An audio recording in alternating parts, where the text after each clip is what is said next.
Magbalat ng bawang malakas ako sa bawang kasi gumagawa ako ng suka, madami.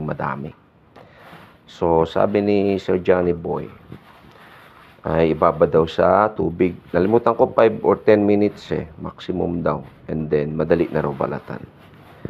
So let's try kung effective nga to. Yung bawang kasi nahubad, napapanis. Although 150 lang per kilo, parang merong lagkit after few days.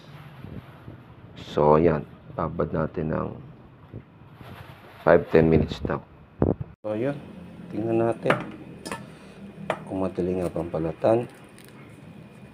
Ano to? Parang 10 minutes. Ang hirap pa rin tingnan natin yung pinaka. Baka alisin muna sa buko.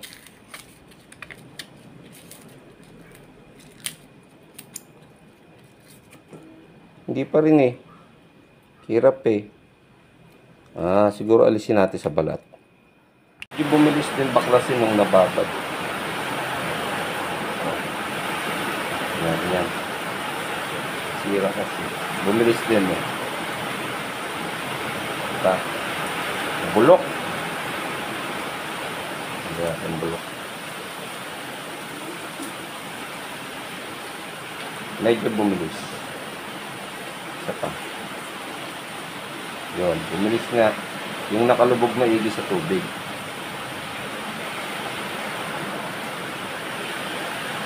Nababad pa natin ulit ng lakas ng ulan sa labas! So, bumilis siyang baklasin. Pero hindi naman mabalatan. Ang gusto ko, mabilis balatan.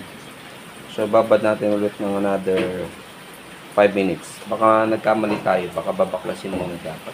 But anyway, mas mabilis baklasin pag binabad sa tubig. 5 minutes. 10 minutes. Check na natin. Madali na raw balatan.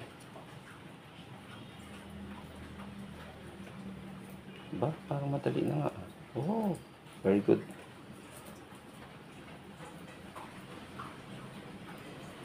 More babad pa. Ano pa lang to, 10 minutes.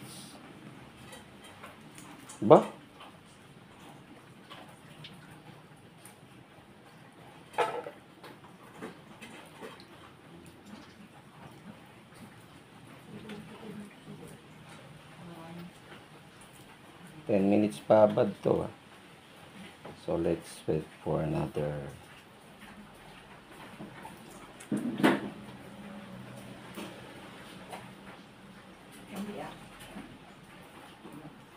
10 minutes siguro.